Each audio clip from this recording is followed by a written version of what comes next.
Welcome everyone to Screams After Midnight. I am Peter, and joining me as always is Tim. Howdy do. This is not the Old West or whatever that was, but it's also not a regular review episode like we normally do here. This is our end of year special, something that we've not really done exactly like this before. This is a slightly new idea for us to sort of say goodbye to 2025, and if people like it, we'll do it again next year. But yeah, so this isn't going to be the best movies of 2025 per se. We're still going to do our top 10 and probably about March once we've had a chance to catch up on all the other movies that we've not gotten to yet. That's going to be there as normal. Five Nights at Freddy's too. I wasn't even planning on us doing that movie, Tim. Never mind it being a contender. But I'm glad you're in good spirits. Clearly Christmas has been good to you. You got No? Okay. I'm a little punchy. It's it's a little later than normal, so I'm getting the the late night heebie-jeebies, as they say. Is the adrenaline kicking in? You got a little bit of the juju there? Yeah. By the juju. So similar to over the weekend when I went to a 10 p.m. screening of Avatar 3. So you got out of the movies at like 1:30 or something like that. I mean, once you add in all the trailers and stuff, it was about 2. But, yeah. Well, that sounds like a good Saturday night. I mean, obviously it won't be on any of our lists because it's not horror, but I enjoyed the movie, so yeah. That's good. There's that. I too enjoyed it, so I'm happy to hear you did too.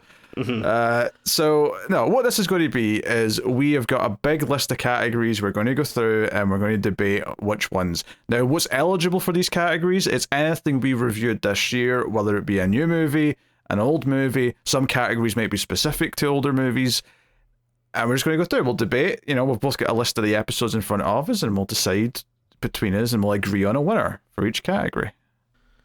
Well, I'm going to stop you right there because this is something that could throw a wrench into the system. Oh, no. What? So you said it's anything that we've reviewed this year. Does that mean reviewed on the show or like, yes. Are we taking, okay. As opposed to where, Tim? Well, like if I did like a Yelp review of my local Burger King for putting pickles on my burger or something, and demanding that the manager get fired, does that count as a review or? I mean, you can put it in an honourable or in this case dishonourable mention at the end if you like. If you want to just summarise your year of 2025, I won't hold you back. There's not very many rules to this, but keeping it on track for horror movies, given that's the show. Okay, I mean that makes sense. As just clarifying because I know people are going to ask in the comments. So, you thought they might ask about reviewing of other things on other platforms. I know I would have. You're a special beast, Tim. You're a special, elusive, one of a kind. So we have a bunch of categories. We'll get started. We'll get straight into it. Some of these, I think we'll do this next year. What categories return? It might depend on how well they go this year. But first up, we'll do these first two together because I feel like we'll be thinking about them together. Category number 1 and 2 are best and worst title. So basically looking at the movies we did this year, what's the best title and what's the worst title? I imagine there's a lot in the middle that are just kind of okay. They're just kind of fine. But what sticks out is a particularly good title or a particularly bad title. If you would like to, I don't know, throw a nomination out there for something that's catching your eye. Okay, I would say. Well, I mean the worst are the ones that are sticking out to me the most. So I would throw a couple of contenders out there. So I would say Strangers Chapter 1, just for the sole reason that, come on, this isn't a book. We don't need to be throwing chapter in there. It's the pretension of like, oh, this is the start of a saga. That's what that is. Right. And if the movie was better, I probably wouldn't mind so much. But just the gall to be like, oh no, this is the chapter 1. I was gonna say Megan 2.0 just because I'm getting confused here. There's a 3 for an E, and now you're adding 2s at the end. But I mean, honestly, I guess that doesn't bother me that much. But the 3 for the E at least is consistent with the first movie. Yeah. So I guess for better or worse, and I understand why it's a 2.0. It's roboty, computery sounding. Yeah, I get it. But I am also gonna throw in there. I Know What You Did Last Summer. Just for just because I don't like this trend of these legacy sequels that get the same name. Okay. And then you have to refer to it by, oh no, I'm talking about I Know What You Did Last Summer 2025. That's a very interesting point I hadn't really considered, because I was just thinking, like, just on their own merit, good and bad titles. I think that is something I actually agree with. They did it first with Halloween, and I annoyed me when they did it with that, because the title itself is fine. I Know What You Did Last Summer, arguably, when it first came out, had a catchy title. It's like, oh, what's that about? Like, it's got like a hook to it in the title. But but on the basis of which you said that there, I think you've got a point. There's a point to be had. So that's fine. That's fine. Yeah, I don't know if there's any like absurdly stupid titles this year. There's maybe some really dull ones. Like, to go back to early in the year, Imaginary, like, that almost sounds like it's more of like a child's fantasy film than it does a horror movie. Obviously, you see in the context of the poster, you get that it's a horror movie, but it maybe sticks out as being a little bit, different. There's a lot of boring one-word titles, I'll say that much. A lot of boring one-word titles this year. Yeah, similar like stuff like Opus. It doesn't really. I mean, I'm not like mad at that one. Same thing with Keeper. Like, it doesn't bother me a ton, but yeah, it's like I feel like maybe could have done something a little better.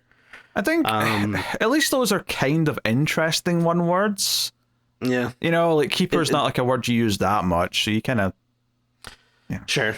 I mean, definitely better. Yeah, than like Imaginary, like you're saying. Yeah. No. I would say that. I mean, I'm looking up and down the list here a little bit. Like, Together makes a lot of sense. It's not that catchy on its own, but it does make sense for what the movie is, so I can't really fault it that much. I guess, how much do I want to shit on the Resident Evil titles? Like Resident Evil Afterlife and Resident Evil Extinction, because they sound very direct-to-video, generic sequel title in a lot of ways. Yeah, and it just makes it annoying when you're trying to figure out which one you need to watch next, and you need to you shouldn't have to look at Wikipedia to figure out what the next movie is in your rewatch. Nah, that's fair. That's fair. Well, I'm sure the uber fans of that franchise, of the movie franchise, like they just have it memorized. They know which one's next. Of course, yeah. They know the saga of Alice and the order of the titles. Yeah, I mean, I think they're very restrained, so it's maybe a more boring year. If I was to point out some like good titles, ones that stick out to me a little bit more, I do actually think The Rule of Jenny Penn's a good title, because it's quite intriguing and it doesn't sound generic. It makes you go, oh, what's that? Yeah. For the ones I liked, I was looking at that, and are we just doing the new movies, or we're including old movies? Including the old ones. I guess you mentioned, yeah. So, yeah, I would also say Scars of Dracula. I like it. It's a good title. Yeah. And again, it's like, it's kind of funny because, you could win this category, but with the possibility of being like a movie that we didn't love or anything same in the flip as well. You could be a terrible, or you could be a great movie but with a bad title and get worse title. And also I think Bring Her Back I like. Again, it's very like evocative. Like you hear that and it's like, oh, okay, someone's bringing someone back. It's intriguing. I also think It Follows is a very good title, because it kind of harkens back to either just It or The Thing. It's just that kind of, but it's but adding on that other word, adding on that verb, it's like It Follows. It's like, oh, what is it? You kind of get a bit of intriguing in there. And Yeah, I mean, there's obviously a lot of middling things. Like, there's nothing really worth mentioning. Say Critters 3. It's just Critters with a number on it. It's fine. Yeah.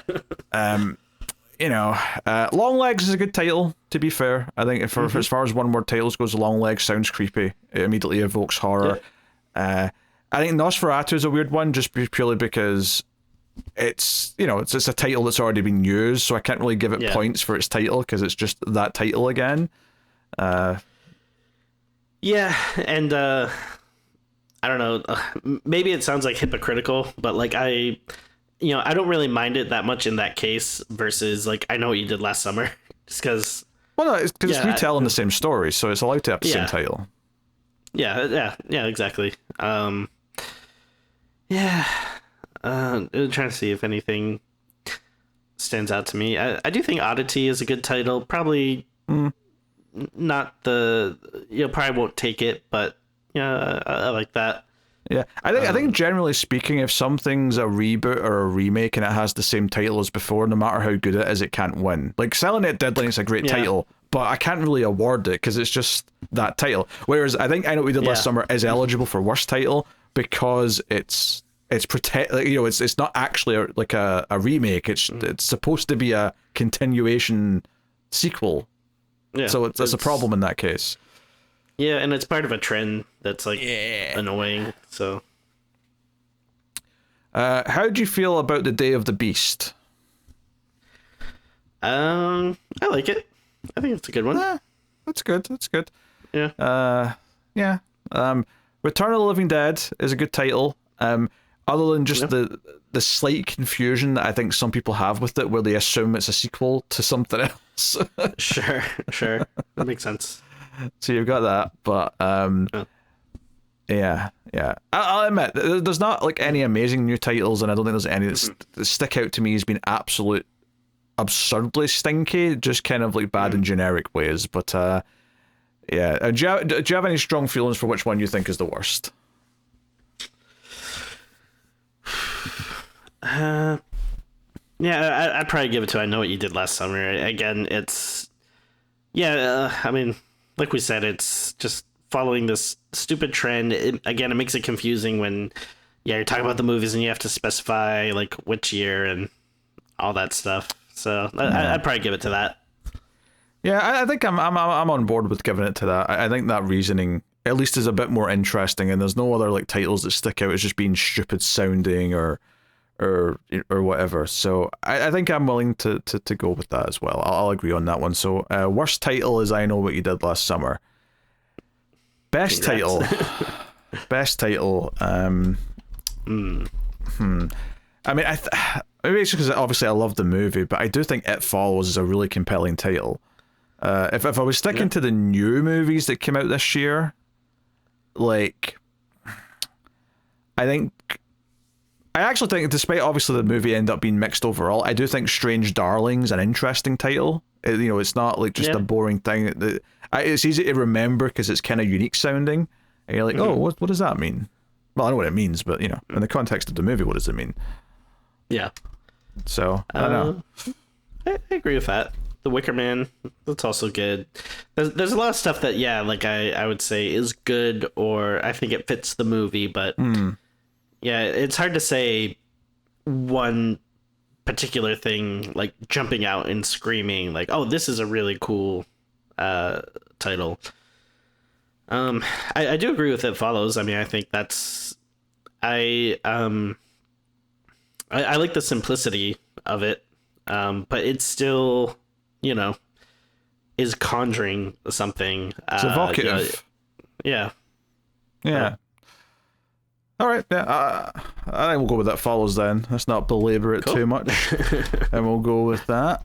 So It Follows wins best title. Worst title is I Know What You Did Last Summer. Not because the title itself is bad, but because it's a sequel and not a remake, but it's using the same title, and that's a trend that we don't like very much. So there you go. Next up, the horniest movie that we covered this year. Oh, okay, interesting. Yeah, so whether that's because there's a lot of sexual tension or a lot of nudity or just characters just really want to bang the entire time, I don't know. Like, whatever the reason may be. Well, I mean, there's two that are jumping out to me, pretty quickly. And I would say Nosferatu and The Substance. I would say, those are both pretty horny flicks. Yeah, there's definitely some horniness in Nosferatu. Substance, obviously the whole thing's about making yourself younger to, be sexy again, and there's a lot of like close-ups of and like spandex doing dancing and all the rest of it. But it's all very much exploring the desire to be sexy and all that. Now I think that's a very fair one to bring up. I would maybe throw out Sinners there as being a little bit horny. There's definitely a few sections in that. Yeah. There's literally like drilling into someone's mouth at one point, and it's presented as a, hey, they're enjoying this. They're into this right now. So we got that going. 28 years later might be a contender. What? Do you not remember the zombie with the gigantic hog that's like running around the whole movie? I mean, I wasn't reading that as horny though. I was more animalistic and scary, but. Well, I mean, maybe that was the intent of the film, but it's more about what it evokes in you. Like, how did it make you feel? Not horny.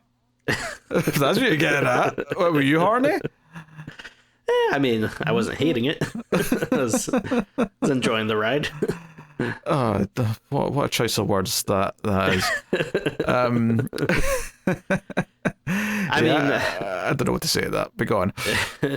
I mean, obviously, It Follows is going to be. That's true. That's one to talk about. Although, it is kind of weird because the movie is all about sex, but it doesn't really give like a horny vibe to me. I don't know, how do you feel? It's kind of more about the tragedy of what happens once you've lost that innocence. So arguably it's kind of anti-horny in a lot of ways, intentionally so. Yeah, like sex plays such a big part of the movie, but it's not like when you watch the sex scenes, you're like, oh baby, like here we go.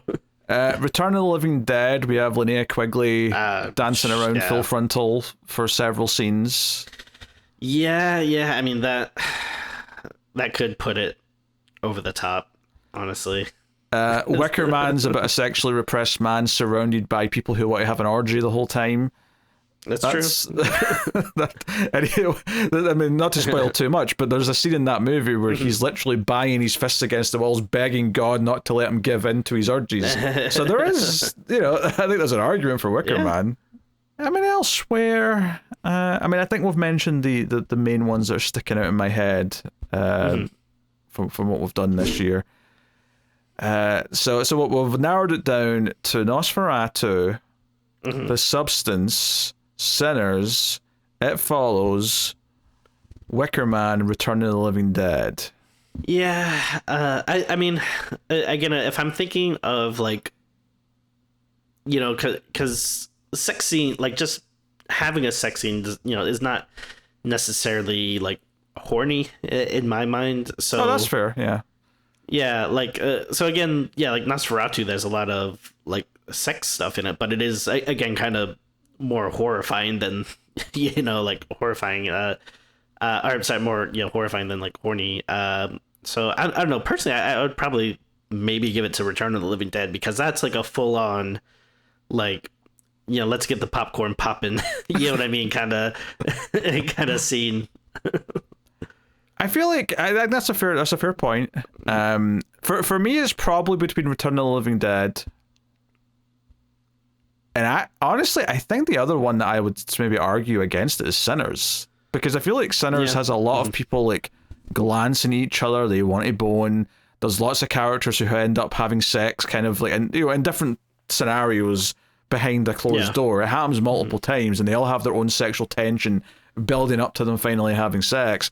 And there's a lot of like glancing over a shoulder or like just there's a lot of that look of like intent, shall I call it? There's a lot of that going on. So if we're talking horny, and then obviously a lot of the dancing's kind of horny as well. Right, yeah. Whereas I'd maybe argue Return of the Living Dead, you've got this one character who's just constantly naked and very naked dancing. But other than a couple of comments from the others when she first gets naked, I wouldn't argue that anyone else in that movie's like horny or thinking true. about sex. Yeah. Sure. Yeah, no, that's a fair point. Yeah, I mean, I'm okay with giving it to sinners. I mean, what is more, sinful than the act of sex? So, like, that fits. Says father of two children. All right, horniest movie of the year. Sinners is the winner. Congratulations, Ryan Coogler. Your award's in the mail. All right. Oh, this one might. I don't know if this will cause contention. We'll see. Uh-oh. Next award is Up Its Own Ass. Which movie that we did this year was Up Its Own Ass? And however you choose to interpret that is up to you. Oh. There's one that sticks out to me immediately, Tim. Okay. Strange Darling. Yeah. Yeah, I can see that. Did I remind you that it starts off by telling you in the opening titles that it was shot on film? Like that and as someone who appreciates that when movies do that, it still rubbed me the wrong way. Yeah, I forgot about that. I think that should probably just clinch it. It's and again, I think like we're a little bit mixed on the movie, but it's like I think it's better than a lot of other things on here. But oh sure, still I can feel that pretension coming off it. Yeah, I think there's that. I kind of want to argue that 28 years later is a little bit up its own ass as well. Not as much as Strange Darling, but I think there's a little bit of it there. Maybe. That might be a little harder for me because I quite enjoyed 28 Years Later. I mean, I'm not saying that there isn't some of that stuff there, but maybe it doesn't stick out to me as much because I more enjoy like the final product. Maybe Together's up its own ass a little bit as well. Yeah. Insists upon itself. It's a little tough because like some of it might like it might be a little hard to tell with some things because it's like, oh, is it intentionally trying to do that, or are we putting something on the filmmaker that maybe it gives off a vibe of feeling that way, even though maybe that's not the intended consequence, which I mean obviously no one really wants to be up their own ass or whatever, but I mean I feel like Strange Darling does feel more intentional than some of those other ones. Yeah, but it does have that feeling to it so much that I do think it is the winner. I just wanted to shout out some other ones that stuck out as being a little bit notably up their own ass. Yeah, like there's some other stuff. Like I would say The Woman in the Yard kind of is that, just because of the. I don't really want to spoil it, but just when you get what they're doing, it's like, all right, come on, like we've seen this done before, and actually, it just feels like the runner-up, right? Because I do think Strange Darling takes it, but I think the runner-up is Opus. I think Opus is the runner-up to Up Its Own Ass. Oh sure. Yeah, I was looking at that one too. Because that even ends with like hey, isn't this a big like point we're making at the end as we cut to credits? And I'm like, I don't know. I don't think you've quite earned that, but okay. Yeah. Yeah. All right. Strange Darling wins the Up Its Own Ass award. Maybe I'll think of better names for some of these awards next time. But yeah, Up Its Own Ass. There we go. Okay, next up. The weirdest movie we did in 2025. Weirdest. Which may be tough because I don't know if we did anything that weird in 2025. Yeah. The Stuff isn't here, for example, which might make it on weirder. Society, for example, is another past movie that might have won weirdest of the year. I do think like Long Legs was kind of weird if you actually like break down the story. Like, sure, there's some pretty crazy stuff happening there, and Cage is certainly giving like a pretty out there performance. Well, that's fair. Yeah, I mean, here's the question though: like, if we're struggling to pick a weirdest because most of it doesn't feel that weird, are you disappointed that we don't have more obvious weird picks? I mean, yeah, a little bit, because like if I'm thinking of like something that's really weird, like to me it's like something that is like what the hell? Like, I did not expect that, like, whatsoever, or like, oh, it constantly was surprising me. Or like, there are parts that like I still don't know what was happening or like how I figured out. Like, and not that necessarily it has to be confusing to be weird, but yeah, I don't know if there's anything like that that's really jumping out at us. Yeah. I mean, I think the only one I could really make an argument for other than Longlegs really would maybe be Rilla Jenny Penn, just because the setting that it's in is kind of unique, and the fact that it's like an old person who's kind of the villain and he's tormenting another old person, like that's a little bit weird just in terms of, I mean, it's not like super weird, but like it's a bit unconventional at the very least. Sure. No, yeah, no, you know what? Honestly, I could possibly see maybe making a case for it be Megan 2.0, just because like, oh, okay, yeah, they're going in such a different direction with it. Like, it's becoming this like action, superhero thing. Yes, and it's definitely referencing Steven Seagal way more than I expected any movie to in 2025. Right. So that's a fair point.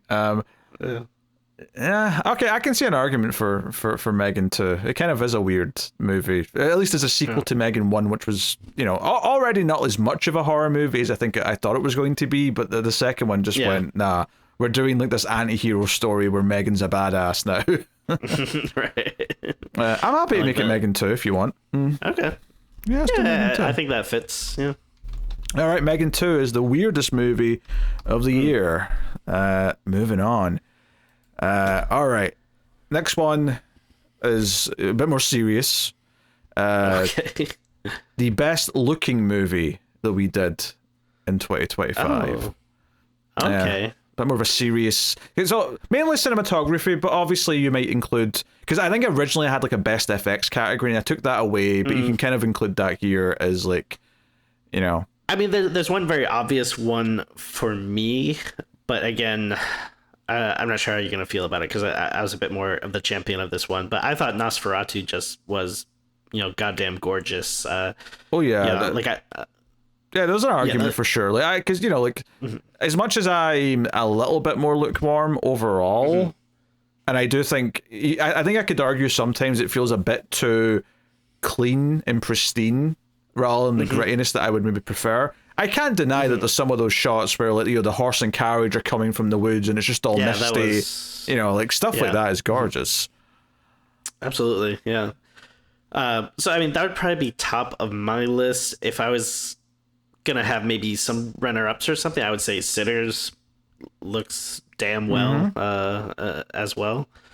Yeah, they did a lot with the IMAX cameras and stuff like that for that one, and it feels very cinematic. It's a really wide aspect ratio as well, so it feels like a big epic almost.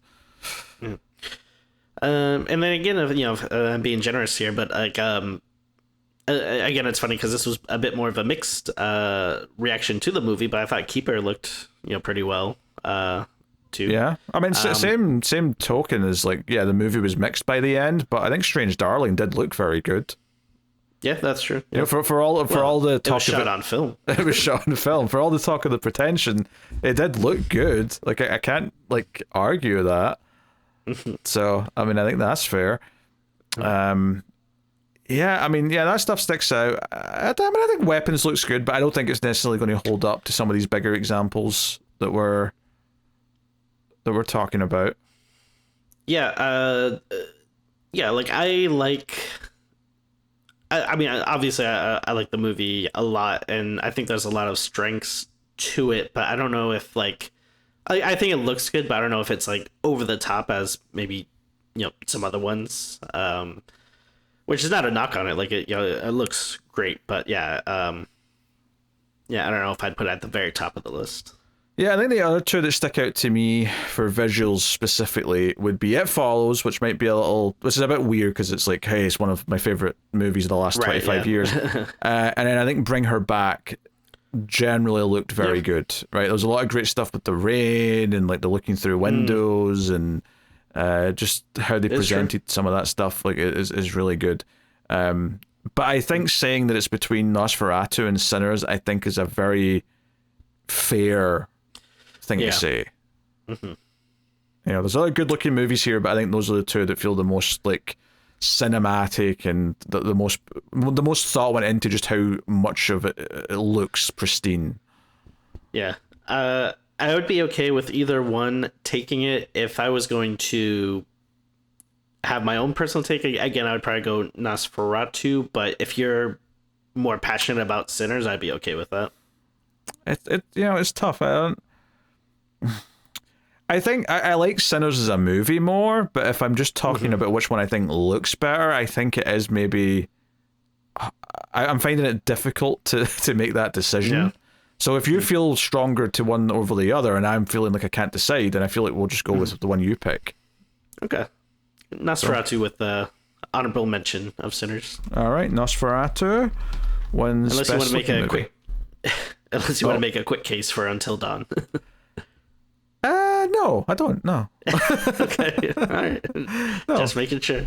very much not. All right. Next up, number 7, the biggest disagreement of the year. I mean, this is extremely easy. It has to be Hellboy the Crooked Man, right? I mean, is there another movie where...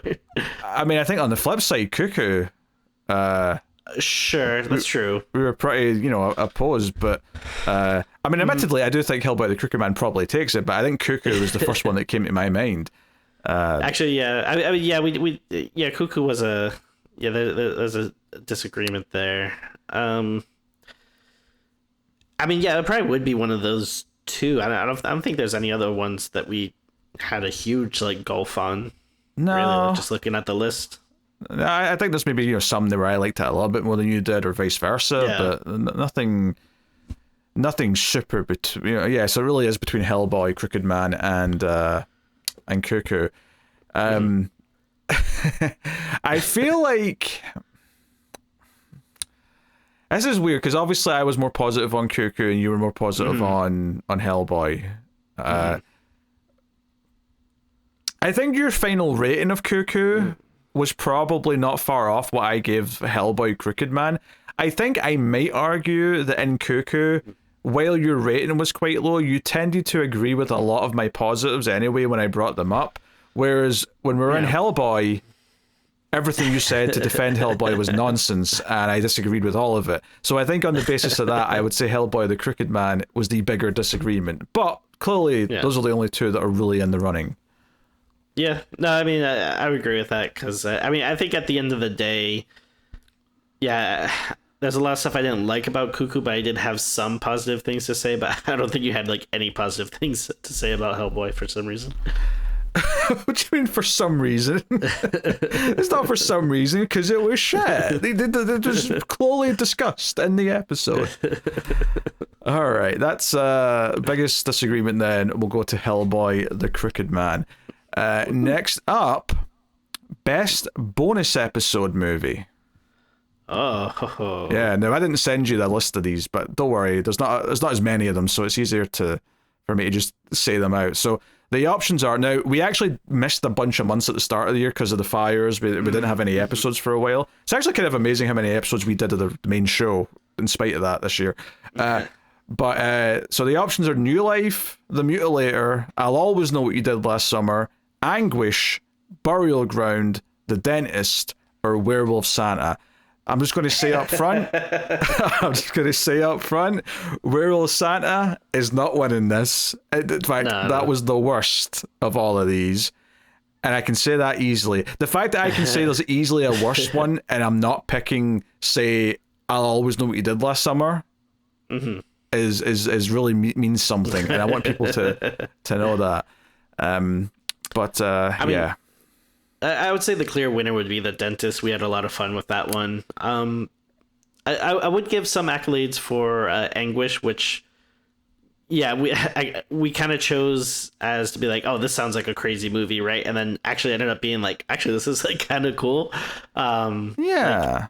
Like, but yeah, I mean, I think The Dentist was more in lines of what we usually like to do for the bonus movie, which is just like pure, '80s, '90s cheese, just being very schlocky and over the top, and it was a lot of fun. Yeah, I think it's probably Dentist. The ones that I would like to shout out though is Anguish as well, because it's got such an interesting premise, and I think it maybe suffers a little bit as it goes on, and it could have been like an all-timer just with a few tweaks, but it was very good. It was an interesting movie. I also enjoyed The Mutilator for what it was, as a dumb slasher movie. Like I had decent fun with that. But yeah, I think it's between those. I think there is an argument, like, not that I'll always know what you did last summer it would be the best movie per se, but I think I didn't get people to vote on what they thought the best episode of the bonuses were. Now I did get them to vote on the best episodes in general, and I'll have results at the end of the episode for that. But okay. I think if I was asking the audience what the best Screams After Midnight bonus episode was, I think I'll always know what you did last summer might have a chance of winning that. Okay. That's all I'm saying. Yeah, it's. I mean, I feel like it wasn't super long ago, but I already forget a lot of what happened in that. But yeah, I do think. I guess in a weird way, that is also good bonus material where it's like so stupid that we're having fun just riffing on it and and everything. Yeah, don't get me wrong, it was peaks and valleys. Nothing topped the opening with the skateboard stuff, but that's okay. That said, though, when you do something like Werewolf Santa, you're begging to go back to I'll Always Know What You Did Last Summer. Begging. But no, I think Dentist is just a fun, sleazy, over-the-top movie. The pacing was pretty good, which is always nice with those types of movies, because that's the stuff where, if the pacing sucked, it would completely tank the whole thing. But, yeah, it was entertaining. Yeah, forgot to throw that out there for horniest. Well, I guess we weren't talking about the bonus episodes, but that could have been in contention for the horniest. Oh, for sure, it's very sleazy. Like the whole wife's cheating on him. There's a lot of suggestive scenes with her, and that whole character is very much just the sultry evil wife who's having sex with the pill boy. So it's definitely in the horny category. I think to make things easy, I just wasn't including the bonus episodes in the rest of the categories, just to keep things simple. But yeah, The Dentist is the winner of the best bonus episode, or the best bonus episode movie specifically of the year. All right, next up, the best villain or monster of the year. Well, I guess I'd go to you, right? No, don't worry. Best host is coming up later. Don't you worry. No, I mean, I think the first thing that popped into my head as soon as I first wrote that category down was Gladys, or Aunt Gladys, right? That was like one of the more memorable villains. I think John Lithgow from Rule of Jenny Penn also popped into my head, where a lot of the reasons why that movie's so good is because he is absurdly menacing in it. So those are the ones that stuck out to me. I mean, Jesus, this might be like the hardest one, at least so far, because I mean, there was a lot of strong movies this year, and a lot of like great villains in it. Nicolas Cage and Longlegs, that's another option. That was, I mean, as kind of like a weird performance as it is, like it's very memorable. I really liked it a lot. And yeah, I wouldn't say it was like my favorite movie of on the list or whatever, but the I forget the character's name, but the basically the villain from Bring Her Back did such a good job. Yeah, Sally Hawkins. She arguably might be the most like down to earth evil of like just all like any of the regular humans that are villains, right? She's not like a supernatural thing or anything like that. She's just a person, but she's so evil in what she's doing. It feels really uncomfortable. So very effective as a villain. Yeah, and I mean, this is maybe a bit more on the different end of things, but the what's his face from Dangerous Animals was a lot of fun. Oh yeah, very entertaining. Yeah, like I probably wouldn't say that he gets it, but I mean, a very good, memorable, performance.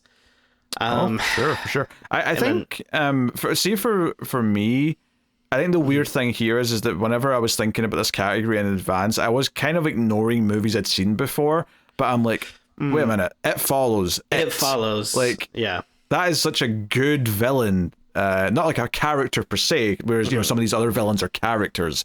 It's more of an idea. It's more of a existential thing, but it is so good. Yeah, I was thinking that about that as well, because I mean, there's so many memorable scenes. Like, I mean, who can forget like the tall guy, coming through the door, the Naked man on roof. just- roof, yeah. The neighbor's mom, and just it's so insidious and so like downright creepy and menacing, and yeah, just that fear of just never being able to get away with it. It's I mean, honestly, that might take it. I mean, there's lots of other good ones as well, but I'd probably be looking at that one. Yeah, the main vampire from Sinners, I think's pretty good, but I don't think is going to compete with some of these ones, because I think the one you brought up was probably the best. Like of all the movies I'd seen for the first time this year, I think Sally Hawkins and Bring Her Back probably is the one that's going to stick with me. Probably even like I think Aunt Gladys is a more fun character and might be more memorable as like a movie monster, but I think if I'm thinking about raw impact and just being really effective in the movie, I think Sally Hawkins and Bring Her Back feels just a bit more vicious, because it's more grounded in a weird way. It feels like a normal person being abusive as opposed to, otherwise spoil weapons too much, but that's a bit more movie-ified, if you will. Sure. Yeah, and we haven't really talked about it that much, but we shouldn't forget Heretic. I mean, Hugh Grant really sold that movie. Yeah, he's very good. I mean, I don't know if I've ever praised a Hugh Grant performance, but he was very good in that movie. Sort of like slowly building to what's happening. And I think I'd pick Sally Hawkins over him out of the newer characters. Yeah. But yeah, no, definitely worth mentioning here. Yeah, like I'd say that she probably feels a bit more menacing, but he is, I mean, almost weirdly charismatic, in a way. But it makes it very entertaining to watch. Absolutely, yeah. But honestly, I think I'm going for It Follows. If I'm arguing for one, I think It Follows is my favorite. No, I think I would agree with that. Yeah. All right. Is that what we're doing then? We're going with It Follows. Yeah. Well, there's a zombie 28 years later with a long dong, but still thinking about that big dong. I see. I mean, I guess it's a matchup between him and the naked man from It Follows. Very good, very good. Best. When you go. And sorry. Also, I mean, let's give a shout out to some double Christopher Lee in The Wicker Man and Scars of Dracula. That's always Oh sure, yeah. That was good. yeah. Always nice seeing Christopher Lee and stuff. So this is this weird thing where we're giving stuff, but I think this works though for this end of year special. We're celebrating what we did on the show this year as opposed to specifically what 2025 has. And sometimes we're going to have done something as special as It Follows. So there's a few categories where it's just going to clean up. But that's okay. So next up, the most Tim movie of the year. I mean, do you want to say it? I mean, it's pretty obvious, I think. Yours is obvious. It's Hellboy the Crooked Man. I mean, there's not no... I mean, obviously wouldn't have done it, if I wasn't on the show, but that's true. We would have just ignored that movie existing. If it was someone else other than you who was the co-host, it'd be like, well, that's just fluttering into the night. No one's knowing that exists. I mean that's the obvious choice. If I was going to have some like runner-ups, yeah.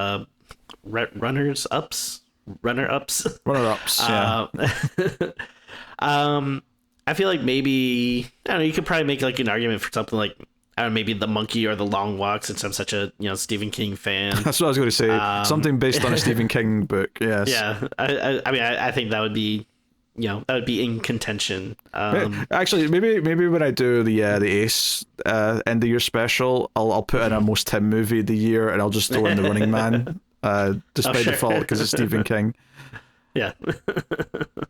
Anyway, yeah, I mean, it's Hellboy. I mean, they made it easy for us this year by giving us a Hellboy movie, but we've already done all the boy movies, we've done all the Leprechaun movies, so I think next year, Tim, if this category comes back, we're going to have to really think about what's the most Timmy movie of the year.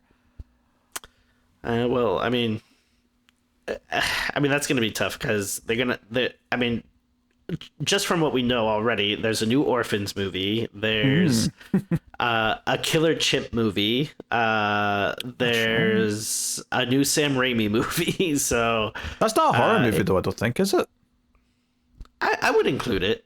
It's. Okay. I mean, obviously, I'm going to see it. If we want to do it on the show, we can talk about it. But, I mean, if you want to say it's like more like a survivalist thriller or something, you could. But I mean, I think it would fit enough for us to do it on the show. But okay. We'll discuss that later, though. I mean, I don't know much about it. I just saw one image and said it was always like, two survivors, like a Castaway style thing. And I'm like, okay, so it's not a horror movie. But I mean, you may be right. Well, yeah, but one of the survivors is trying to kill like the other one. Oh, I didn't know that part. All right, well, that spices up a little bit. Fair enough. Fair enough. Okay, so Hellboy wins most Tim movie of the year. Most Peter movie of the year. I mean, again, it feels like maybe a bit of a cheat because since we have it on the list, but like Resident Evil Extinction. Go F yourself, you son of a bitch. How dare you? Yeah, obviously I feel like It Follows would be the easy choice. I mean, it's what like, if not your favorite, at like your top 5 like movies of all time or whatever. I mean, I think obviously that's winning. I don't think anything else compares, but much like we kind of tried to for you, like, I mean, if that wasn't there, what would be the, or maybe if you exclude the old movies and you only look at the 2024 and 2025 movies, which of those is the most Peter movie of the year? I guess maybe that's a more interesting like discussion. Yeah, it's interesting because you are a fan of Oz Perkins before, and we have 3 Oz Perkins that's so movies weird.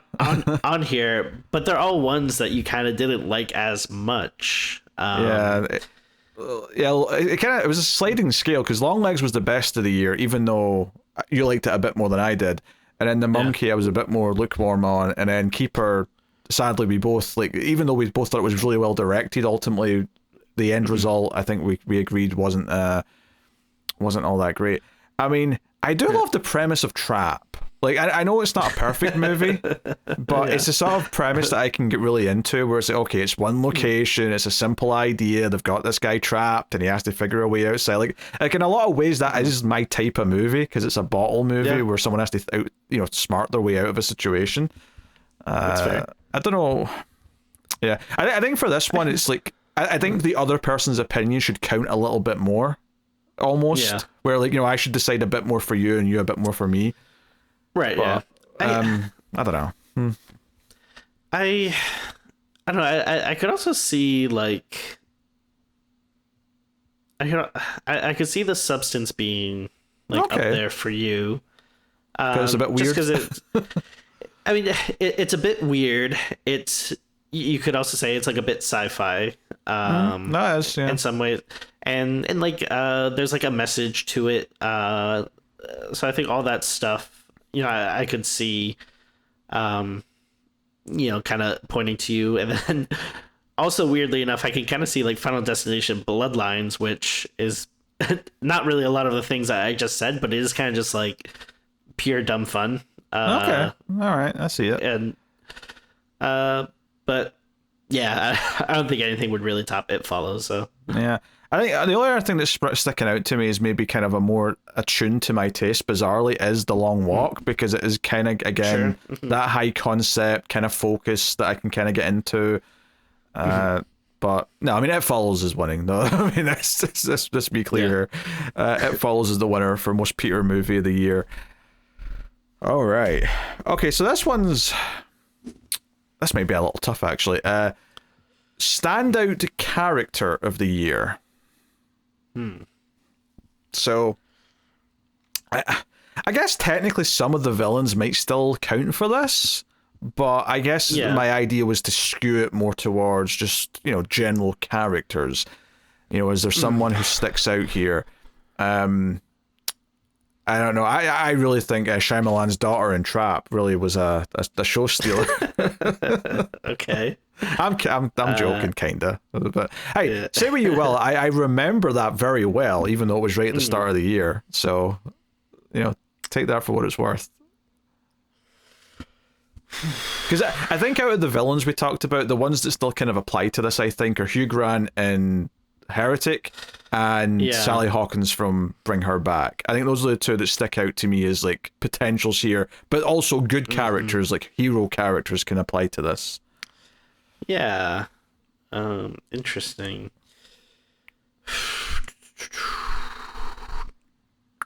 I'm going to say not Alice from Resident Evil, just in case anyone's suggesting it. Oh dear God. Well, I don't know. I mean, yeah, this is a weird one. I'm kind of trying to blank on a let me lot just of things. throw out some here. See how you feel about any of these. The main guy from Wicker Man, right, is a very strongly defined character. That's something there. Yeah. You've got, I think that's an argument for the lead character of The Long Walk, right? Garrity. I think there's an argument there. I don't know if anyone in particular out of the good characters and weapons sticks out more than any of the other ones. They're all kind of even, so that's a bit tougher. I would say that the tattoo parlor guy from Final Destination Bloodlines kind of won us over a lot during the movie. Yeah, that is a really good call. Yeah, because I did think he was going to be really annoying at first, and he kind of did end up becoming the standout. Yeah, so that's something.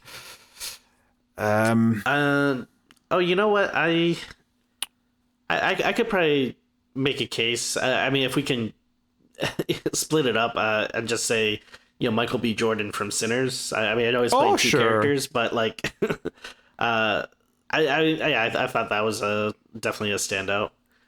I could even argue the other guy, the younger guitar player. I could argue him. I can't remember his name off the top of my head, but he's great. Yeah. I could argue that. Or even the lead. This is the most recent thing we did. Silent Night, Deadly Night. The lead character, I think, is a lot more interesting than I think I assumed going into it. Oh, you know what?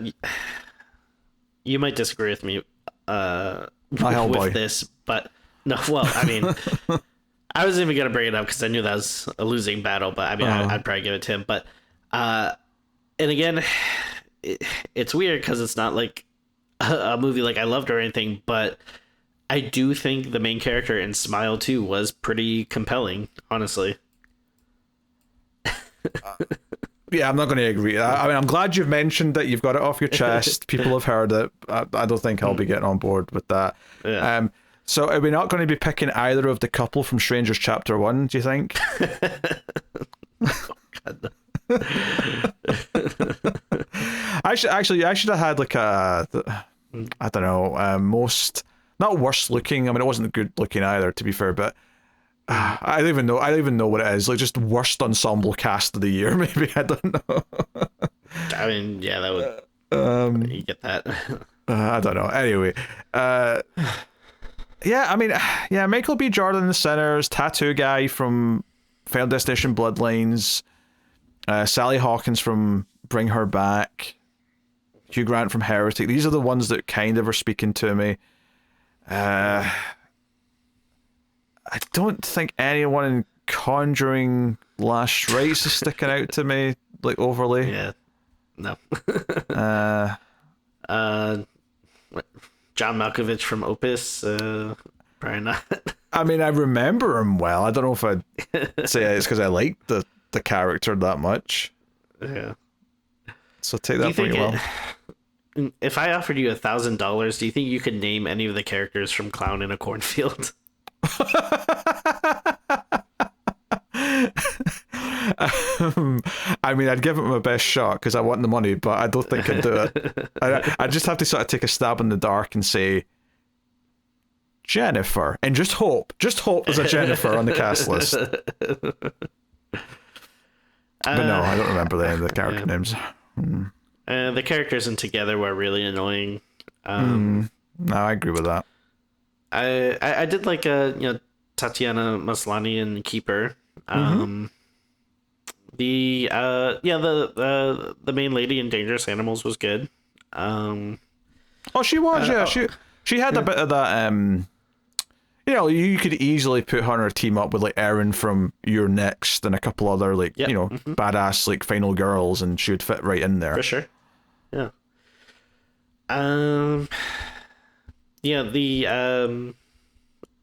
Both the brother and sister from Bring Her Back I liked. I probably wouldn't say they would win, but I thought they were good, memorable characters. No, they're good. I think the problem is that Sally Hawkins is going to be the pick from that movie if anyone's picking. If anyone's winning from that. So all the people from the three main leads from Day of the Beast were all pretty fun. No, that's a good point, actually. Yeah, I wasn't even thinking about that one, but you're right. That they're very entertaining, and it's a very different type of set of characters from a lot of these other movies, because it is a bit more horror comedy. But no, it's good. But and then the main guy from Silent Night, Deadly Night, old what's his face, Corey from Halloween Ends. I thought he was great, in that too. I do think, probably. I mean, there's lots of people to shout out, but I do think it probably would come down to either Michael B. Jordan or at least someone from Sinners. If we're doing him, or like the younger cousin or whatever, or when you mentioned Hugh Grant and Heretic, I think that could be a contender as well, honestly. What about Sally Hawkins from Bring Her Back? I mean, she is really good too. It's a really tough call. Because they're all very like compelling, like obviously great actors, and I think there's something about the characters that just kind of like pull you in. I think it's fair to say that those are the sort of three that we're picking between. I think those are the final three, if you will. It's tough. Now, it does say standout character of the year, so the Michael B. Jordan is a kind of a weird one, because there's technically two characters. That's true. That's true. So and it is kind of hard to like separate them. Yeah. Yeah, one's got the blue hat, one's got the red hat. Pretty much. I think as a villain, Sally Hawkins wins. Obviously, she got beat by It From It Follows, right? Because that's insurmountable odds. But if I'm thinking of like what the most standout character is of the two, I think I might edge towards Hugh Grant in Heretic. Yeah, I mean, I'd be okay with that. Again, he gives a very memorable performance, and I mean, it's hard to imagine anyone else like doing that role, and having the movie be as good. So I mean, I wouldn't mind giving it to him. Yeah, and the girls were good in that movie as well, but he obviously is the one that steals the show, for sure. So, all right, standout character of the year. Again, what we covered in the year 2025, we're going with Hugh Grant's character from Heretic. So, yes. All right, next up. Best deaths. And this is overall, so it's not like a specific death. It's just which movie collectively had the best collection of deaths for any reason. So it could be because they're nice and gory, it could be because they're fun, it could be because they're suspenseful or impactful, any reason. So I mean yes. I mean, I feel like it's hard to top Final Destination for that. Like, it's definitely in the talking for sure. It's the first one that comes to mind as having good deaths. There's a couple of fun ones in The Monkey, to be fair. Like I think there's some stuff there to be said. I think Until Dawn has actively bad deaths where I wasn't enjoying them at all. They're meaningless and don't really add too much. Which it's a shame because of the premise. like they could have just jam packed it with so many like fun deaths, and they just Yeah. really didn't do anything. It could have been like this decade's Cabin in the Woods, and instead it was just a dull, boring ass mess. So yeah. Can't be having that. You know, Strangers Chapter 1's a slasher movie technically, but like there's actually a very small kill count, and what is there isn't even that good. So that's not getting anything from us.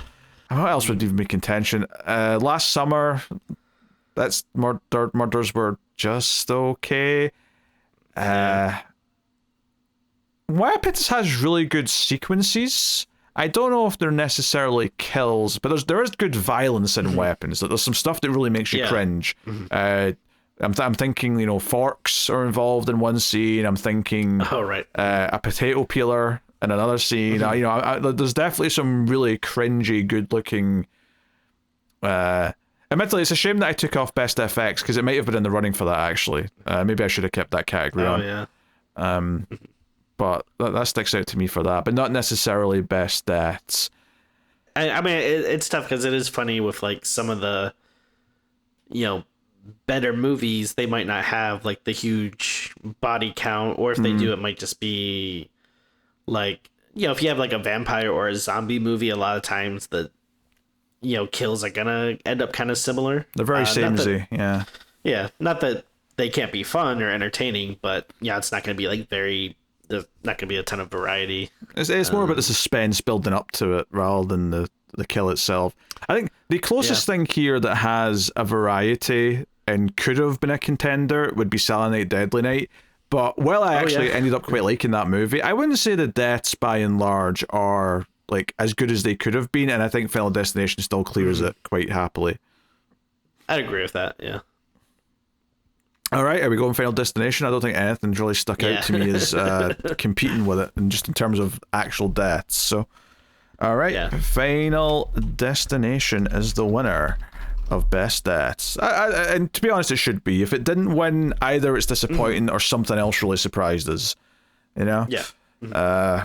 Yeah. Like last year, it would have probably been. Actually, last year would have been a fight, because last year it would have been like Terrifier 3 versus In a Violent Nature, and that's actually a very competitive pair of movies with lots of good deaths in both of them. So, it's a shame we didn't do this last year. That would have been a discussion. All right. Next up, best atmosphere. So the last one was rewarding, you know, the gore, the deaths, the carnage. This one's rewarding atmosphere, which arguably you might have instead of deaths, depending on the type of movie. Yeah. So, I mean, again, it feels so stacked, but I'd probably have to go right down to It Follows. I mean, Nosferatu would also probably be close to me. You know, close for me. Yeah, because I just, you know, maybe I'm simping for Eggers, but yeah, I just always love the vibe of his stuff, and Nosferatu was definitely hitting for me. Oh, actually, I mean, I feel like it's gonna be hard to top It Follows, because again, that's such a masterpiece. We both love it, but I really liked Oddity, and I just thought that had such a great like vibe to it, and I'm glad it's getting a shout out here, because again, I don't think it'll beat It Follows, right? I think It Follows is winning, at least against that. But yeah, out of like the surprising like atmosphere movies, I think Oddity's the one that sticks out. I think Longlegs has a good atmosphere as well. I would say, like, there's definitely a lot of nice sort of tense kind of like eeriness to that. As for recent stuff, I think Bring Her Back has some atmosphere that you can feel. It's very palpable. Very oppressive. It's like and Keeper does as well, to be fair, although ultimately it kind of flounders a little bit because the movie doesn't go where we wanted it to, but it definitely had atmosphere throughout. I can't argue that. Absolutely. But I think It Follows is probably winning, but I think Nosferatu, Oddity, and like say what was the other one I said that really stuck out? Longlegs are the ones that stick out to me as being the runners up and worth mentioning for atmosphere. Absolutely. Yeah. I mean, actually, maybe weapons as well. There's a lot of atmosphere like in the town and what's going on, the creepiness. I think, yeah, it's probably worth a shot as well. But having said that, It Follows was done this year, so like the atmosphere is like, you know, some of the best ever. It's unparalleled in recent movies. So good, so good. Like just that sense of something can come from any direction. All those moments of her looking around, like, you know, sitting in the park in the playground, and literally this thing can come from anywhere. That feeling of it's coming. It's very it's almost like a horror movie version of the Terminator, right? And I know the Terminator arguably has already got a little bit of horror in it, but just this idea, you've stripped all the other stuff out, and it's just this thing is coming at you no matter what.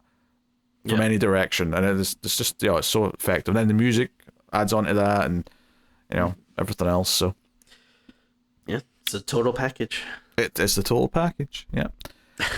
All right, next up, biggest disappointment of the year. Ooh, interesting.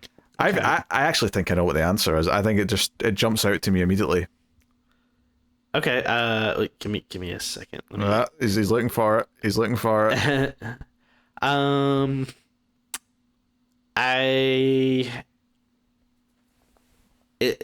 you thinking of Together? No, I was thinking Wolfman. Oh yeah, that'd be. Yeah, the only reason why I was saying Together is because I thought that had such a killer trailer. Like, I was really hyped going into that movie, and I didn't know anything about it beforehand, and then the trailer really sold me and made it look like so cool and freaky, and it just ended up being so much of a dud. But I think you're right with the Wolfman, because I mean, you know, I love so much of what, you know, Leigh Whannell has done, and especially his last like Universal horror reimagining, The Invisible Man, was so great. And then I mean, I understand some of the things he was trying to do in it, but it just felt like it whiffed like on everything. It's just so boring. I was so like, I mean, Together, like, I still think has some fun sequences and there's some good ideas, even though if it kind of doesn't all come together. And, you know, we've talked some cool body horror. Wolfman, though, I don't think it's a single positive. I think it's a complete and utter like misfire in every single way. Yeah, it's actually pretty shocking, like how, like, I just, when you watch it, it's just like, how did the same director that did like Conjuring or Insidious 3 and Upgrade and Invisible Man, like how is this the same person? Like, to put it in perspective, I think like if Wolfman wasn't there, an argument might be there for Keeper's sake, because Osgood Perkins had done Long Legs, and the Monkey wasn't as good, but, like, you know, there's still things to like there. But I think Keeper, well, ultimately I gave it like a 5 out of 10 or whatever I gave it. I think it's a much better movie than Wolfman, because at least Keeper, I still see good direction. I still see like potential in there. It just kind of, the script just falls apart and I don't like where it goes. But Wolfman, from the start of that movie all the way through to the end, I am miserable. And that is so weird for something, because usually if a director you like, and you've liked all of his movies, makes something that's not that good and there's a bit of a misfire, like I say, usually it's like, okay, this is just kind of middling, and like I wish it was better, and I'm just not liking it that much. But I hated this from start to finish, like some hack had made it. Like I don't think there's even any competition here for what the most disappointing movie of the year is, because it's the only one that is in its league. There's nothing else even close to it. There's other stuff that's a little bit disappointing, you know, to some extent, but nothing like Wolfman.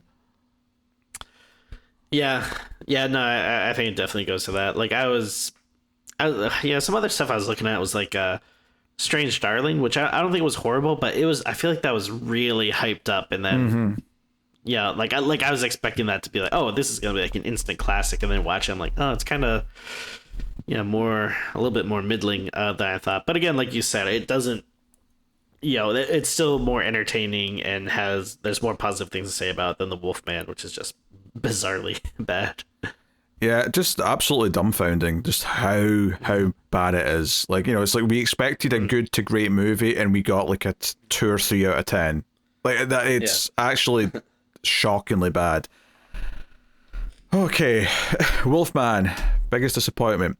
On the flip side, what is the biggest pleasant surprise of 2025? I would say, I mean, again, thinking of like something that's a surprise, because obviously there's things like, Sinners and Weapons. I had high expectations for. Yeah, So, they're not surprises. Those are from Yeah. people we expected to make good movies. Yeah. But honestly, I think I would probably give it to Silent Night, Deadly Night, because I really hadn't heard much about it going in, and yeah, I was kind of just expecting it to be a pretty crappy run of the mill, reboot. That was just like, oh, why are they making this? And then it actually ended up being pretty good. So that's where I'm at least going towards when I'm looking at the stuff we did. Yeah, I mean, that's a really, really good answer, because I think I came out of that feeling quite positive about what it was. I mean, I don't know I don't know if I had expectations, good or bad, before I saw it, but I certainly didn't necessarily have any confidence that it was going to be good. I kind of just went in and hoped for the best. If I was to argue or suggest anything else, just sort of looking down the list, I think the fact that the new Final Destination was good was nice. Like, I wasn't necessarily banking on that, so that was a nice feeling to get that. As for anything else, I mean, Long Walk was really good. I don't know if I was expecting that per se, but that's good. Definitely not as much as Silent Night, Deadly Night, and maybe it's because I'd heard enough buzz about it. But like Dangerous Animals, like, I don't know if I would have assumed I would, like, if I hadn't heard what other people said about it, I don't know if I'd have seen that, trailer or poster and said, "Oh, this is going to be fun." Like, I think I'd have been like, "Oh, that's probably going to suck." So I guess Same. it's pleasant on that, scale. Yeah. Yeah, I guess and this is maybe more specifically for me because you'd already seen it, but Day of the Beast was a very nice, pleasant movie that I was not, like, it was, again, not that I was expecting it to be bad, but it's kind of a gem. It's kind of like not something that's as well known, but admittedly, for pleasant surprise, we're probably looking at one of the newer movies just because it's something we, both of us didn't know was going to be good. Yeah, you might disagree with me on this because, again, I was a bit more hot on the movie, but 28 years later, I think, was one of the bigger, like, blind spots going in. Like, I was excited for it, but I was like, all right, this will probably either be really good or really bad. It's like a late era sequel, and I guess I like Danny Boyle, but I don't know if he's like a director I necessarily think of. I mean, obviously, I like that he's coming back, to this. But yeah, it was.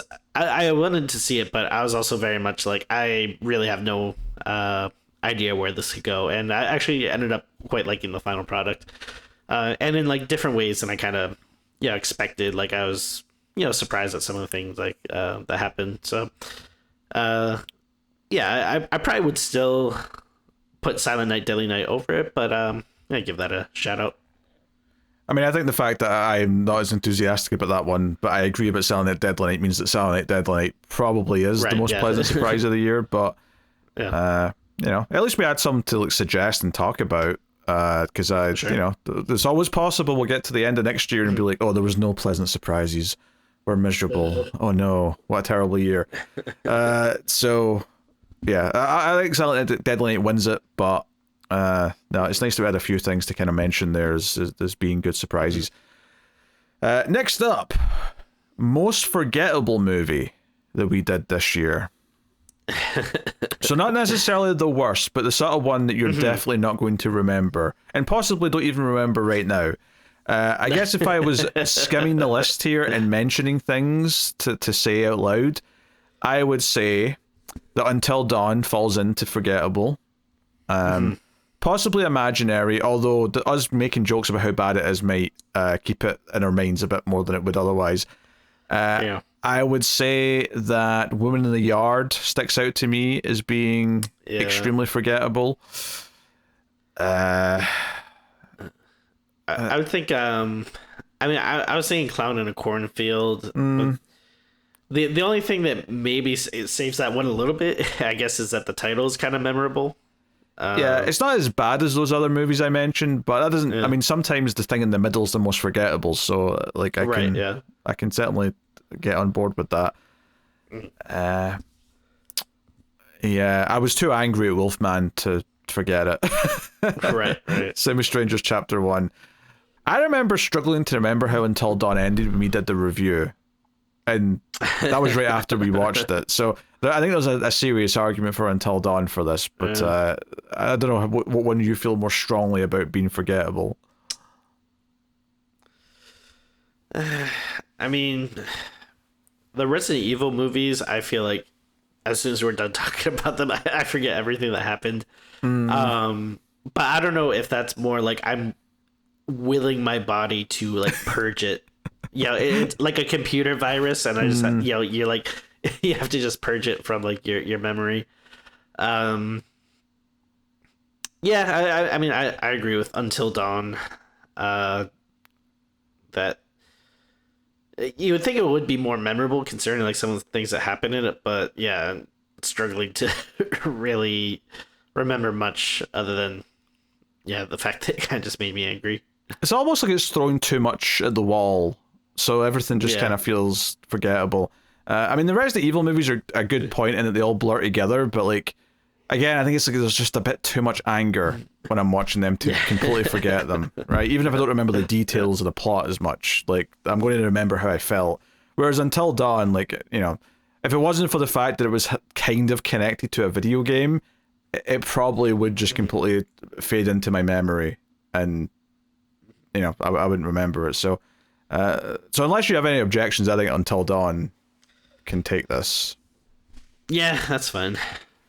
All right, Until Dawn is the most forgettable movie we did this year. All right. The Wasted Potential Award. Something that could have been great, maybe even started off great, but was a complete dud or failed by the end. I mean, obviously we've kind of dipped into this a little bit as we've been talking, but what's coming to mind first? Well, I mean, I think funny enough, I'm also kind of thinking Until Dawn for that, just because the premise that they come up, which, you know, is different from the actual video game, is actually very intriguing. Like, you know, the idea of, you know, you're constantly dying and getting reset, and then, you know, you could, like you're saying, it's kind of like similar to like Cabin in the Woods, where you can do like a very meta horror thing. You can have like all these different subgenres of horror where it's like, oh, okay, now they're getting killed in like a found footage way, and now they're getting killed like it's a zombie breakout, and now it's, you know, using all these different monsters, and they just really don't capitalize on any of that. It just makes it really frustrating. Let's see. I mean, Strangers Chapter 1, I guess there wasn't really much potential there to begin with. I would just say that's a complete dud from this. I mean, I think Together's maybe a decent answer for this. Sure. I guess in some ways, stuff that we consider for disappointing could also slot neatly into Wasted Potential, because we must have thought there was a good thing behind it if it was a disappointment in the first place. Right, yeah, because I was also thinking of Wolfman for that as well, which for the same reasons you brought up, just because, you know, the director and everyone involved, you know, going into it, it seemed like a you know, good deal, and then just was so bad. Yeah, I think it's interesting though, because that's like a little bit different to Until Dawn in the sense that Until Dawn has potential in the premise that's in the movie, whereas Wolfman only has potential because of the people involved in it. Like, as soon as the movie starts, you're like, oh no. Like, very quickly, you're like, this is already a dud. As opposed to, you know, it's setting some stuff up. This could be good. And then it just doesn't get good. It just keeps getting worse. Yeah. So, I mean, I'm not sure which one makes it more likely to win this category. I'm just, you know, pointing out the difference between them. I don't know. I might give it to Until Dawn. But I think both are acceptable answers. Okay. Yeah, I mean, honestly, I'm fine with Until Dawn winning that as well. Okay. So Until Dawn is the most wasted potential of the year. Next up, the best sequel, reboot, or remake we did on the show this year. Now, this is actually quite easy to just quickly list off the potentials. So, you could have Nosferatu, which is a reboot. Ooh. You could have Smile 2, which is a sequel. You could have Final Destination Bloodlines, sequel. Strangers Chapter 1, reboot, sequel. You could have Critters 3. You could have 28 Weeks Later, 28 Days Later, Megan 2.0, Hellboy Crooked Man, I Know What You Did Last Summer, Wolfman. There's a lot back-to-back here in the middle. You could also have Conjuring Last Rites. You could have Resident Evil Extinction. You could have Return of the Living Dead 2, 3. You could have Scars of Dracula. You could have Critters 4, Resident Evil Afterlife, and finally Silent Night, Deadly Night as a reboot. So those are all the eligible titles for this one. Some good stuff there. I mean, some bad stuff there. I mean, yes. I mean, it's really hard for me not to choose Nosferatu, but I feel like I'm a bit more hot on that one. Yeah, I think I would be a little more inclined to lean towards Final Destination Bloodlines, or maybe even Silent Night, Deadly Night as sequels / reboots that maybe spoke to me a little bit more. Yeah, I mean, I do like all of those. So, yeah, I mean, I'm not against any of them. Final Destination Bloodlines is pretty fun, but I might give the edge more to Silent Night, Deadly Night. I don't know. I feel like I was just... I don't know. I think...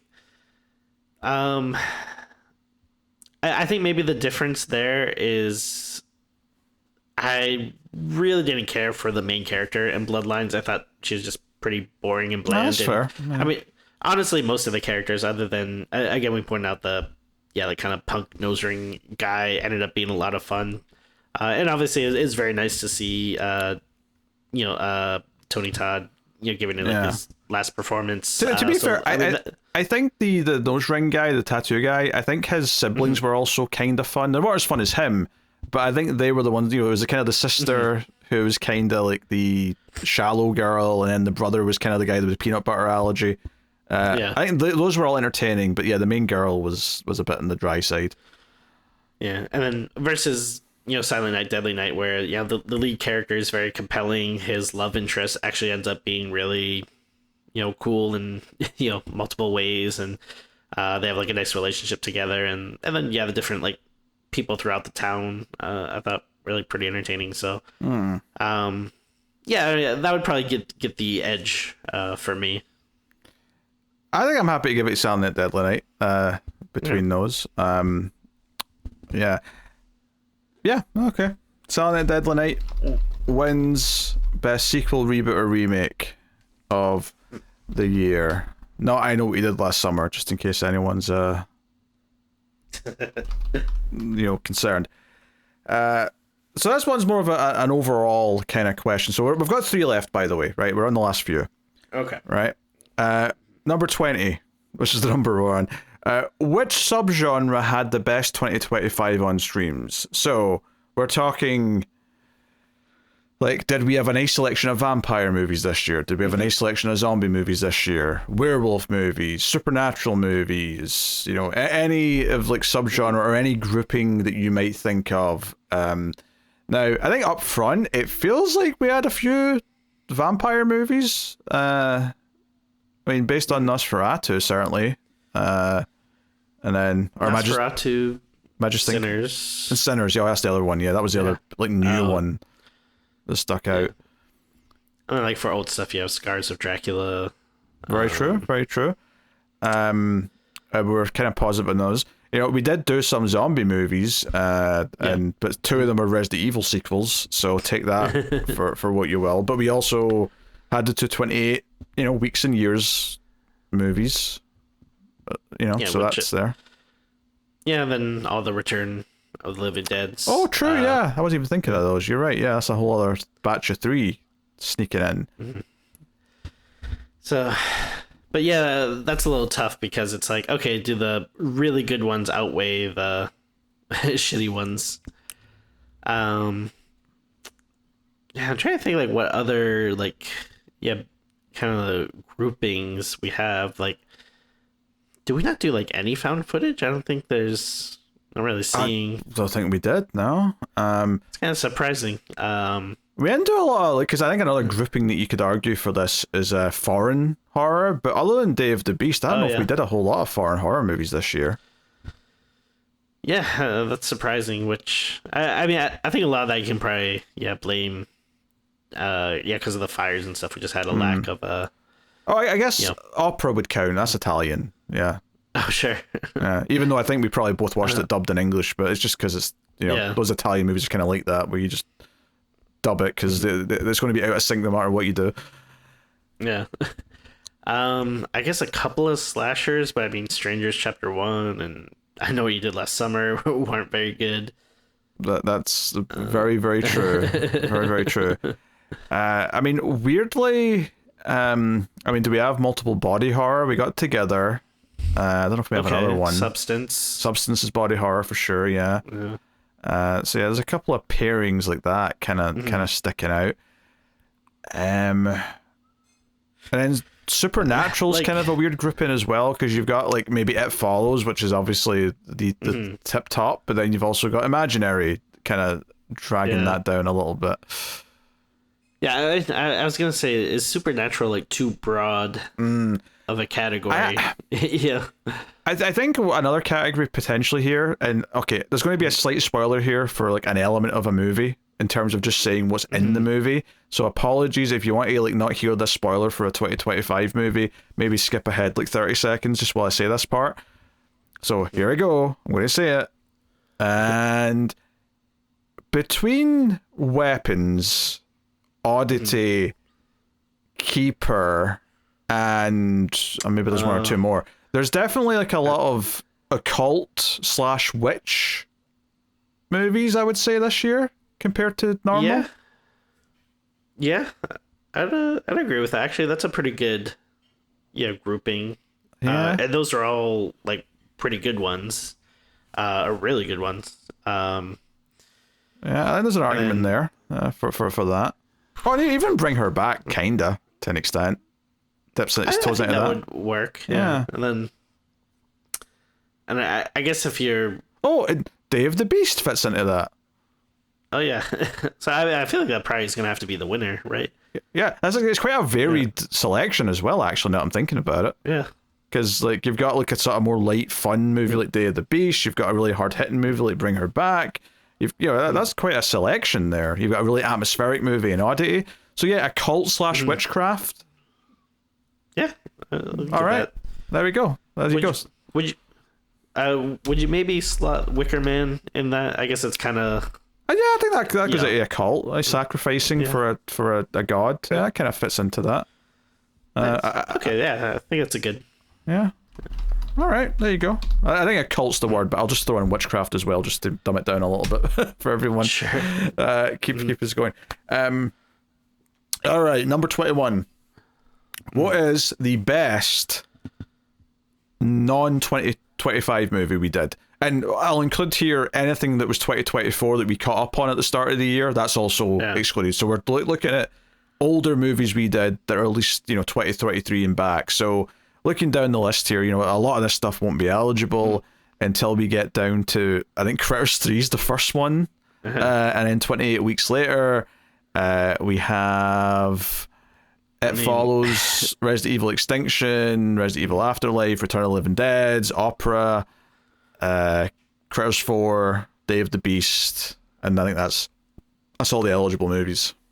I mean, It Follows. That's true. On. Right. Okay, that definitely wins for sure. But let's take that out. I'm just curious because, like, of the ones that we might have only seen for the first time, which one do we think is the best? I guess it's hard if we're saying the first time that we've seen it, because most of these are already seen before. Yeah, But to be fair, me too. Okay, I'll put it this way then. What's the runner-up? I mean, I get like Wicker Man, maybe. Wicker Man's really good. I really like Return of the Living Dead. That would be up there for me. Yeah, I mean, I would definitely. I'd put Day of the Beast above that if I'm, sorting these into a collection. I do like Day of the Beast, but I'd probably still put Return above it. But I mean, Day of the Beast is good though. I mean, I think the key thing that sticks out to me here is that we had so many new movies to cover all year that we didn't actually get that many older movies done. Yeah. So I'd like to try and squeeze in some more next year, but I mean, we'll see. I mean, like they keep pumping out more. It never stops. Yeah, they keep pumping out more horror movies, so we'll do what we can. I did sneak in something for February though that I've been wanting to do for a long time because they're doing a TV show based on it, and I'm like, oh, this is the best reason to do it. So Tim's making a face; he has no idea what I'm talking about. Okay. Tim, we're doing The Burbs. The Burbs is happening in February. Oh, all right. Do you know what The Burbs is? Are you not excited? What's happening? Of course. I mean, we can get into it later. It's all right. We don't need to talk about it now. But okay, I'm a little concerned now that Tim's got some weird negative opinion about The Burbs. All right, well. No, I like the movie quite a bit. I just don't really feel like it's horror. But I mean, that's fine. It's in the horror comedy sort of branch. That's allowed. Sure. We've done lesser horror movies than that. That's fair. That's fair. I mean, yeah, I'm not objecting to it. It'll be a fun watch, but yeah. Right. It doesn't. It usually, it is more comedy than horror to me, but that's fine. Mr. Poopy Pants. All right. I completely forgot they're doing a TV show about it. That is weird. But I keep forgetting as well. It kind of came out of nowhere for me, and then I was like, oh yeah, they are doing this. Oh well, I guess that's the thing. All right, so final thing here, and this is not about the best movie of the year. This is what we think our best episode of the year was.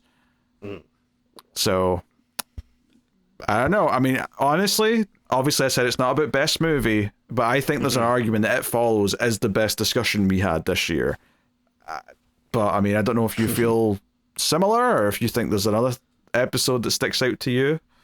I don't mean to be insulting, but I just I don't remember very little after we talk about it. I mean, I remember It Follows was fun. I feel like that was a long discussion. Yeah, and I guess I'd say like try and rethink of it then as like, what do you remember being the best discussion, even if you don't remember the details of each discussion.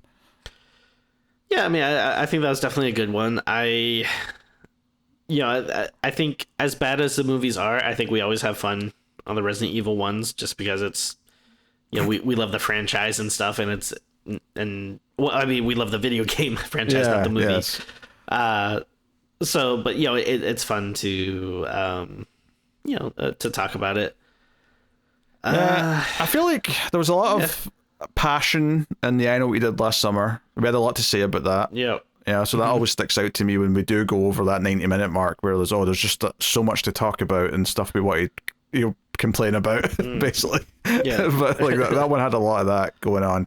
Yeah, I feel like it's either going to be a movie that was really good, so we were very passionate about it and talked about it a lot.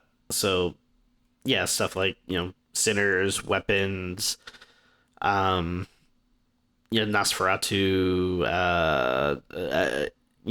stuff like that. I think were all like good conversations. But then also on the flip side, when we really hate a movie, that can make for a fun time too. So I feel like Until Dawn was probably kind of a fun one. Well, the good news is, Tim, is that we don't really have to decide this one because I got other people to decide it for us. I put out a form for people to vote what their favorite episodes of each of the shows were. So people were also voting for Ace and Collector's Cup. But I will now tell you, according to our listeners and audience or viewers, what the top 10 episodes of Screams After Midnight in 2025 were. 10. Yeah. Okay, cool. Yeah. So I'll count us down. Number 10 is Resident Evil Afterlife. Okay. So again, some of that fun bitching. Yeah. Number 9 is The Long Walk. Okay, yeah, that was a good one. Yeah. Number to say. 8 is Resident Evil Extinction. Okay, very So nice. both of them got on there. I guess they want more Resident Evil in next year, which I guess they'll be getting. They're getting, yeah. We need to catch up before the new one comes out. Dear Number Lord. 7 is The Day of the Beast. Oh, nice. Oh, I'm glad people like that one. Yeah. Number 6 is Trap. So that's cool. Yeah. Again, I don't remember what we talked about, but I feel like that was a fun one. Well, we talked a lot about like what an uncle is. You know, like it's your it's your Right, mom's right. brother's, you know, kind of Yeah. thing. So we had Concert that. logistics. Oh yeah, of course, yeah. And then of course how you can save the world with TikTok. Those are the things that are happening. Number 5 is The Wicker Man. Oh, cool. A classic. Number 4 is The Substance. Nice. Number 3 is I Know What You Did Last Summer. So yeah, Okay, so people seem to like that one. must have been really angry. Number 2, this is just pandering. Number 2 is Hellboy the Crooked Man. That was a terrible episode. They don't know what they're talking about. I did not bring my A game to that at all. I was miserable. Well, I think they enjoyed my passion. That one. Or maybe they enjoyed you being miserable. That always helps too. Graphic design is my passion. Hellboy is my passion. And then number 1, as voted for by our audience, our best episode of 2025 is It Follows. Nice. Which says to me we need to redo more episodes from the early days that weren't very good. Because apparently we have a lot to say about those. Yeah, I mean, it's fun to do. If people would ever stop making new horror movies, maybe we could have more chances to do that. I don't think we're in any danger of that, but 1 or 2 in October I think is a good cadence to go back and redo some stuff that needs the attention. But so yeah, that's that. So yeah, this has been the first end of year Screams After Midnight special. We're doing this for all the other movie shows on Male Fuzz Movies. Screams Atomic Cinema Experiment and Collector's Cut are both also going to have end of year specials, very similar formats. As far as looking ahead to other sort of related content, soon on Patreon, on Even More Streams, which is one of our Patreon exclusive things we do, where we have different conversations about horror movie stuff. Normally they're short, like 20 to 30 minutes of us talking about something, making a top 5 or whatever. But it's kind of become tradition that in January we do a year preview, which ends up being a beefy 90-minute to 2-hour episode of us just going through all the bigger horror movies that are coming out in the next year and giving our thoughts and anticipation levels, that kind of thing. So that's kind of like a sequel to this in a lot of ways.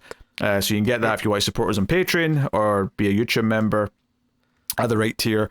All those things, you can get that. And then, as I said earlier, we will be doing a top 10 movies of 2025, horror movies of 2025, once we've caught up on the stuff that we've not gotten to yet. And that'll usually be sometime around March. I mean, last year it was like July because of the fires in California, but it should be about March sometime. So, yeah, Yeah, that's we've what's been coming keeping up. up with stuff pretty good, so the catch-up list is shorter than last year. Yeah, I mean, don't get me wrong. If you wanted to keep digging into the depths, we could keep finding more to do from Right, yeah. 2025. But you have to have a cut-off at some point. Yeah. So, yep. So hopefully you enjoyed our end of year special. Hopefully you've had a good 2025. Nice Christmas, Happy New Year, all that stuff. But yeah, like, subscribe, all that does help us out a bunch. You can support everything, like I said, over at Patreon. But yeah, that'll do us. So thank you very much for joining us. We do appreciate it. Keep watching scary movies, and we will see you next time.